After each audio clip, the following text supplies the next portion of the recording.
DM SP को भी मैं अभी बुला रहा हूँ।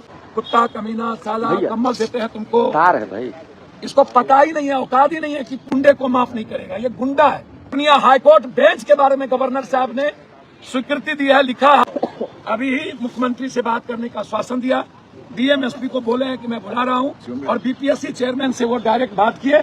ये सांसद पप्पू यादव ने प्रशांत किशोर की जमकर क्लास लगा दी है और इतना ही नहीं बल्कि पप्पू यादव नीचता की हद को पार कर दिए हैं। उन्होंने प्रशांत किशोर के लिए जिस तरीके के शब्दों का इस्तेमाल किया है, शब्दों का चयन किया है, ऐसा कोई नीच व्यक्ति ही कर सकता है, कोई अश्लील व्यक्ति ही कर सकता है जिसका कोई परिवार नहीं होगा, जिसकी कोई मां नहीं होगी, जिसकी कोई बहन नहीं होगी, जिसकी कोई बेटी नहीं होगी। और पप्पू यादव ने आखिर प्रशांत किशोर को क्या क्या कह दिया है वो भी हम आपको आगे बताने वाले हैं। वही प्रशांत किशोर पर यह आरोप लग रहा है कि प्रशांत किशोर ने लाखों छात्रों को भड़काया, उसे गांधी मैदान से सीएम हाउस घेराव करने निकल पड़े और बीच में ही वह भाग खड़े हुए। इस पर प्रशांत किशोर का भी बयान आ गया है और आखिर पूरा मामला क्या है, पूरा मामला इस 3 से 4 मिनट की रिपोर्ट में हम आपको बताने जा रहे हैं।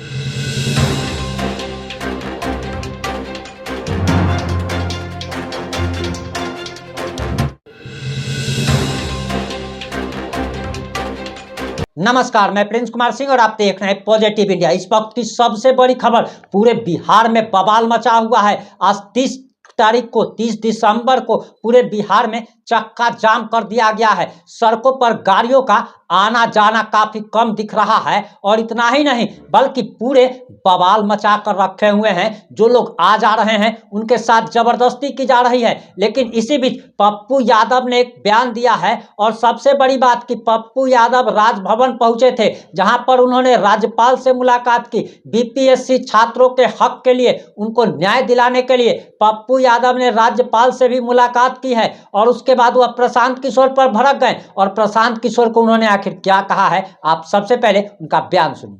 बातचीत भी, बातचीत भी विशाल थोड़ा सा नीचे भाई। उन्होंने कहा कि डीएम एसपी को भी मैं अभी बुला रहा हूँ। बच्चों पर जो डीएसपी और एसडीओ यूपीएससी बीपीएससी के बच्चों पर केस कैसे हुआ, पूरे मुद्दों पर मैंने डिटेल बातचीत की और उन्होंने कहा सीएम से भी मैं अभी बात करूंगा। हर कीमत पर बच्चों के साथ जो जाती हुई वो जांच के लिए उन्होंने कह दिया है और बीपीएससी चेयरमैन को उन्होंने अभी बुलाया भी। बीपीएससी चेयरमैन का कहना था कोई डेलीगेट उनसे मिलने जा रहा है यूपीएससी के सवाल पे, फिर कोई फ्रॉड किशोर ना चल जाए।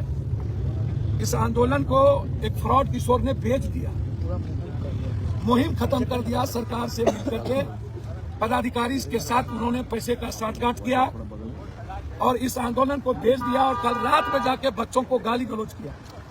कुत्ता कमीना साला कम्बल देते हैं तुमको। कार है भाई, इसको पता ही नहीं है, औकात ही नहीं है कि पूरा दुनिया छात्र आंदोलन के सामने झुकी है। अभी बांग्लादेश का हश्र उसे याद नहीं, भारत का हश्र उन्हें याद नहीं।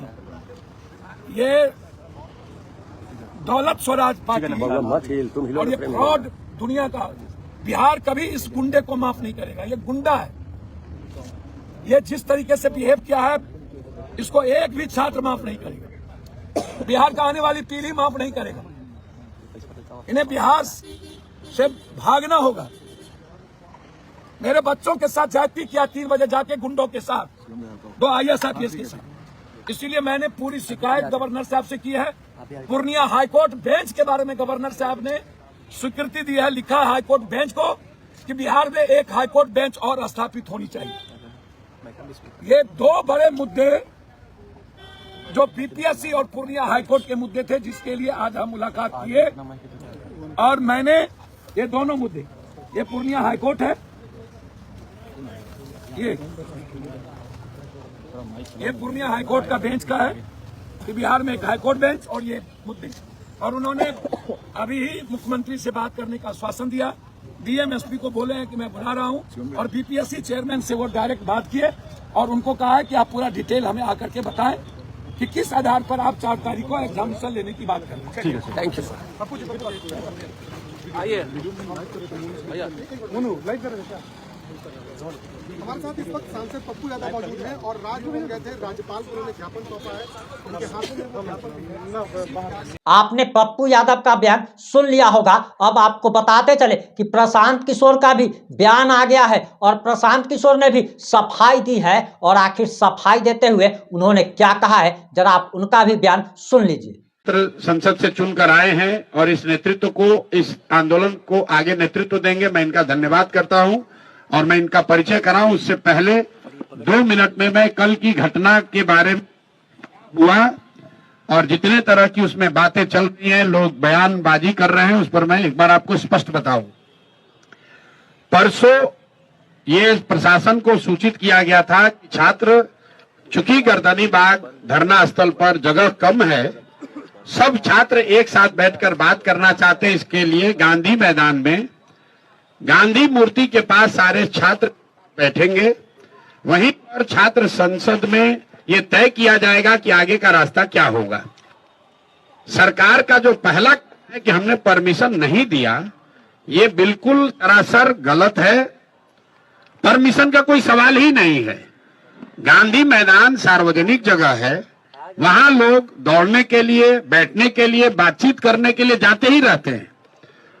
अगर सरकार, इतने बड़े बड़े सरकार के मंत्री पदाधिकारी रह रहे हैं, ये बच्चे कहां जाएंगे बात करने? ये वहां कोई धरना प्रदर्शन नहीं कर रहे थे, आपस में बैठकर बातचीत कर। चूंकि संख्या बड़ी थी तो ये तय किया गया कि गांधी मैदान में गांधी मूर्ति के नीचे बैठकर सब लोग बात करेंगे।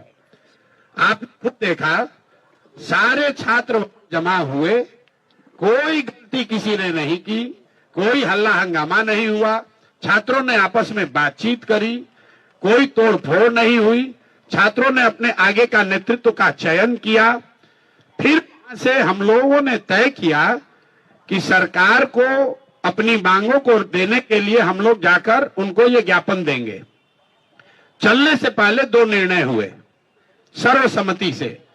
पहला निर्णय कि हम लोग कोई भी ऐसी गतिविधि नहीं करेंगे जिसको सरकार इल्लीगल कह सके। हम लोग पैदल चलेंगे, कोई तोड़फोड़, कोई हल्ला हंगामा नहीं होगा। सरकार जहां भी हम लोग को रोकेगी, हम लोग वहीं पर बैठ जाएंगे। हम लोग गांधी मैदान से निकले हैं, 10,000 से ज्यादा छात्र वहां से मेरे साथ और बाकी अन्य साथियों के साथ निकले। जब हम लोग जेपी गोलंबर के आसपास पहुंचे हैं, जो मौर्य और बिस्कोमान के पास, वहां पर पुलिस प्रशासन ने, हम लोग सारे छात्र वहां शांति से बैठे हुए थे। ये मीडिया ने भी दिखाया, आप सब लोग वहां थे। उस दौरान हम लोगों ने वहां के प्रशासन से बातचीत शुरू की इस स्थिति को डिफ्यूज करने के लिए। पहला प्रस्ताव प्रशासन की ओर से ये आया कि आप छात्रों के डेलीगेशन से सरकार की ओर से बीपीएससी के सेक्रेटरी मिलने को तैयार हैं, जिसको वहां पर बैठे छात्रों ने सबने खारिज कर दिया। फिर आधे घंटे, करीब 15-20 मिनट के बाद यहाँ के मुख्य सचिव अमृतलाल मीना जी ने से बात होने के बाद उन्होंने कहा कि वो छात्रों के डेलीगेशन से मिलने के लिए तैयार हैं। इस बात की हम लोगों ने वहां घोषणा की। वहां से 2 बातें हुई। एक तो पब्लिक एड्रेस सिस्टम बड़ा नहीं होने की वजह से, क्योंकि वहां बहुत बड़ा कोई माइक तो था नहीं, वहां पर यह घोषित किया हमने, भाई 5 साथी आपके बीच से जो हमारे अगल बगल बैठे हैं, ये लोग मुख्य सचिव के यहां जाएंगे, बात करेंगे और जो नतीजा निकलेगा, अगर छात्रों के मनोनुकूल हो तो उसको स्वीकार किया जाएगा, अगर छात्रों के मनोनुकूल न हो तो फिर आगे का आंदोलन चलता रहेगा। वहां से मैंने छात्रों से अपील की कि सारे लोग, आप लोग चलिए, जिसको घर जाना है घर जाइए, जिसको वापस गांधी मैदान चलना है गांधी मैदान चलिए। वहां से मैं निकला हूं और बिस्कोमान पर मैंने फिर मीडिया के कई साथियों को वहां पर ये सारी बातें मैंने बताई है। फिर बिस्कोमान से गांधी मैदान वापस जाकर हम 45 मिनट तक बैठे रहे हैं और मेरे साथ जिन लोगों को भी, जो छात्र भी हमारी बात सुन पाए थे, वो सब छात्र हमारे साथ वापस वहां गए हैं। 10,000 से ज्यादा का जो क्राउड, उसमें आधे से ज्यादा लोग चले गए। 1000-2000 लोग वहां टिके रहे, उसमें अलग अलग मत के लोग थे। कुछ लोगों का ऐसा मानना था कि भैया हम लोग यहाँ आ गए हैं तो अब हम लोग पीछे नहीं हटेंगे, हम लोग को यहीं बैठे रहना है। आपने प्रशांत किशोर का भी बयान बड़े ध्यान से सुन लिया होगा। अब आप लोग ही कमेंट करके अपनी प्रतिक्रिया जरूर दीजिएगा। जुड़े रहे हमारे साथ। जय हिंद, जय भारत।